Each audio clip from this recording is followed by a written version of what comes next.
નમસ્કાર. આપ સૌ પત્રકાર મિત્રોનો પણ આભાર માનીને મારી વાત શરૂ કરું છું. સમગ્ર ચૂંટણી દરમિયાન આપ સૌએ જે સહકાર આપ્યો છે એ માટે આપનો આભાર. રાજકોટ લોકસભા ક્ષેત્રના તમામ મતદારોનો અંતઃકરણપૂર્વક આભાર માનું છું, એમને ધન્યવાદ આપું છું. અમારા કાર્યકર્તાઓએ પરિશ્રમની પરાકાષ્ઠા કરી એ બધા જ કાર્યકર્તાઓને વંદન કરું છું. મારી પાર્ટીનો આભાર માનું છું. રાજ્યના અમારા આગેવાનો, અમારા રાષ્ટ્રીય નેતૃત્વનો પણ આ તકે હું વિનમ્રતાપૂર્વક આભાર માનું છું. ખાસ કરીને આ સમગ્ર ચૂંટણી દરમિયાન જે પ્રકારે મતદારોએ મતદાન કરવામાં રુચિ દાખવી એ માટે એ બધા જ મતદારોને ધન્યવાદ આપવાની સાથે સાથે લોકતંત્રને માટે એમણે કરેલી તપસ્યાને હું વંદન કરું છું.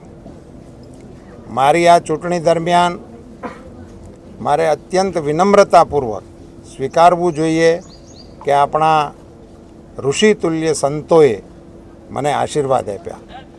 રૂબરૂ અહીંયા પધારીને મારી ઉપર પોતાના આશીષ વરસાવ્યા. પૂજ્ય નિર્મળાબા પાળિયાદથી પધાર્યા હતા, એમની સાથે ચારણાઈમાં દેવલમાં આવ્યા હતા.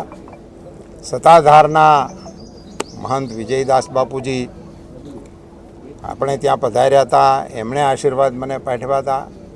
પૂજ્ય મોરારી બાપુ, પૂજ્ય ભાઈ શ્રી રમેશભાઈ ઓઝા સાહેબ, અન્ય અનેક અમારા બાલસ્વામી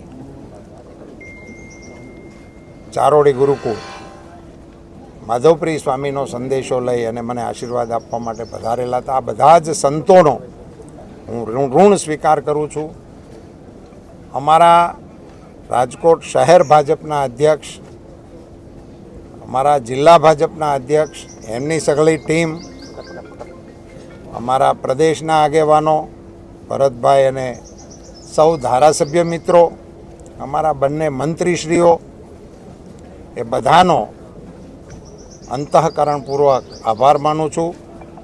અને આપ સૌએ પણ, અને ખાસ કરીને મારે એ પણ કહેવું જોઈએ કે સમગ્ર ચૂંટણીનું સંચાલન જે શાંતિપૂર્ણ રીતે કર્યું એ માટે હું જિલ્લાના વહીવટીતંત્રનો પણ આભાર માનું. એના બદલે હું એમને અભિનંદન આપવાનું પસંદ કરીશ.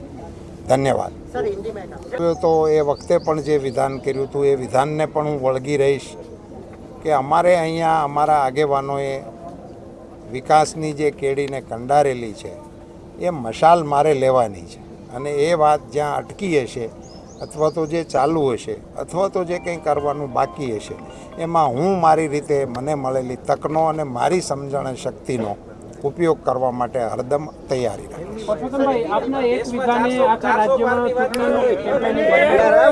હવે